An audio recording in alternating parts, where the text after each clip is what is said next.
Hello, my name is Representative Pam Powers Hanley, and I represent LD9 in Tucson in the Arizona House.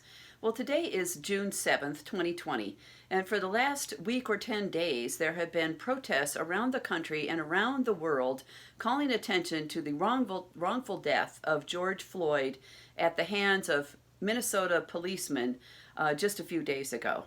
The same day that George Floyd was killed by policemen in Minnesota, Dion Johnson was killed by a state trooper in Phoenix. Dion Johnson was sleeping in his car.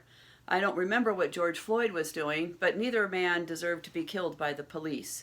And so that's why there is an uproar and a call for a change to our laws, because we have structural racism in the United States. Many people for decades have been talking about systemic racism, that racism is systemic in our society.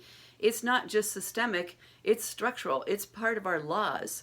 It's part of our law enforcement. Look at how many black people are in jail, or people in color. You know, there are a lot of Latinos also in jail.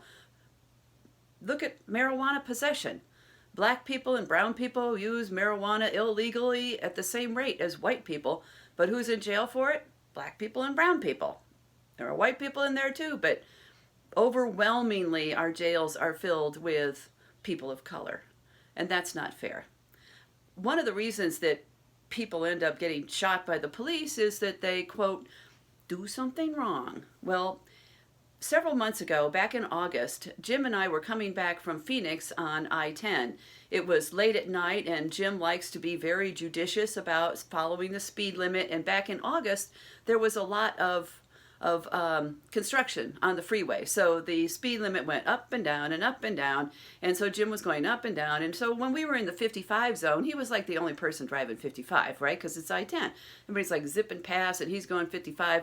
And then all of a sudden we see this woo, state trooper in the rear view mirror. And Jim's like, the state trooper is stopping us. He says, I'm not speeding. I said, I know, you're going too slow, probably. So anyway, the state trooper stopped us. He came up to the passenger side of the car, and I rolled down my window, and he asked for, license and registration, and he asked for Jim's driver's license since he was driving, and he was like sort of leaning into the car, and I thought, well, the registration is in the glove compartment, and I started to reach for the glove compartment, and I thought, this is how black people get shot.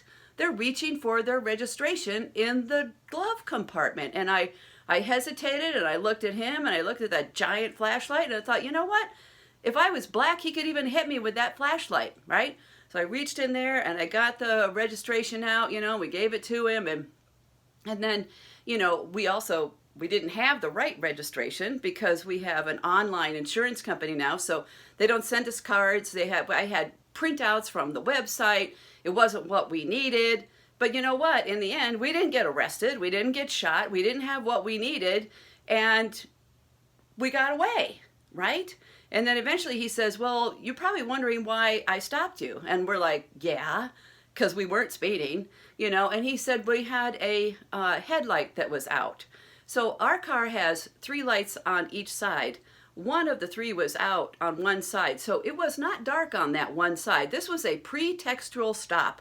This guy was looking for something else. He was looking for a stoner who was driving too slow, or somebody with too many people in the car who weren't supposed to be here. But he was really disappointed when he picked up a couple of old white grandparents coming back from an Elizabeth Warren rally. So racism is structural in this United States, and we need to change it.